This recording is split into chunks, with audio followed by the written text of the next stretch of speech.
안녕하세요. 돈 되는 상식입니다. 오늘은 주정차와 관련된 내용인데요. 7월부터 또다시 도로교통법과 관련하여 바뀌는 내용이 있습니다. 요즘에는 하루가 멀다 하고 도로교통법이 계속 바뀌고 있는데요.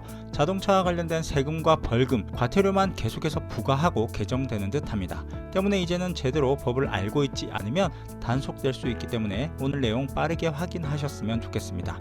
시청하시면서 좋아요 한 번씩 꾹 눌러주세요. 자칫 예전처럼 운전을 하신다면 아까운 내 돈을 과태료로 내야 될 수 있습니다. 행정안전부와 국민권익위원회는 불법 주정차 주민신고제를 개선한다고 밝혔는데요.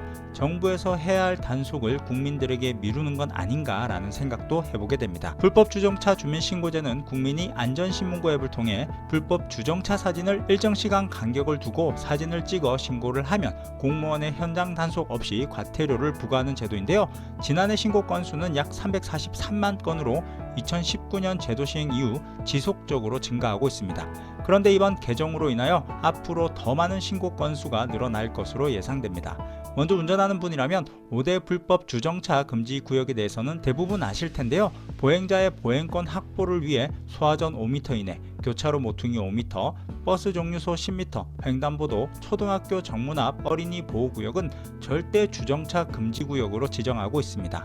특히 어린이 보호구역에서 단속이 되면 과태료의 3배를 부과하기 때문에 더욱 조심해야 하는데요.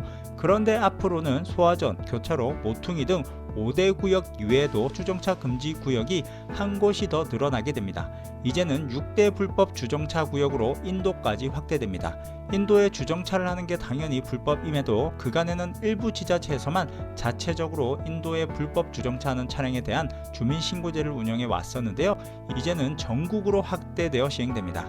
이에 따라 그간 지자체별 1분에서 30분으로 다르게 적용됐던 신고 기준은 1분으로 일원화되고 같은 장소에서 번호판이 보이게 첫 사진을 찍고 1분이 지난 이후 같은 장소에서 다시 사진을 찍어 신고하게 되면 과태료가 부과되게 됩니다. 다만 운영시간과 과태료 면제 기준 등은 지자체가 지역 여건에 맞게 합리적으로 정하여 운영하도록 하였습니다. 또한 인도 불법 주정차 신고제 확대 이외에도 기존에 운영되어 온 횡단보도 불법 주정차 신고 기준도 변경이 되는데요. 일부 지자체의 횡단보도 신고 기준이 횡단보도를 침범한 경우에만 과태료를 부과하고 있었지만 앞으로는 보행자 보행선인 횡단보도 정지선을 포함하여 정지선부터 횡단보도 면적까지 신고 기준을 통일합니다. 때문에 앞으로는 횡단보도뿐 아니라 횡단보도 정지선만 물고 주정차를 하게 되어도 과태료를 부과받게 됩니다. 추가로 불법 주정차 신고제 제한 횟수가 있는 지자체는 신고 횟수 제한을 폐지해 몇 번이든 신고할 수 있도록 한다는 계획인데요. 이 같은 개선사항은 지자체가 불법 주정차 주민신고제 운영 행정예고 변경에 소요되는 기간을 고려해 올 7월부터 시행이 되고 7월 31일까지 한 달간 계도 기간을 두고 운영을 한다고 하니까 운전하시는 분들은 참고하셨으면 좋겠습니다. 그럼 오늘도 안전운전 하시고 오늘 영상은 여기까지 할게요.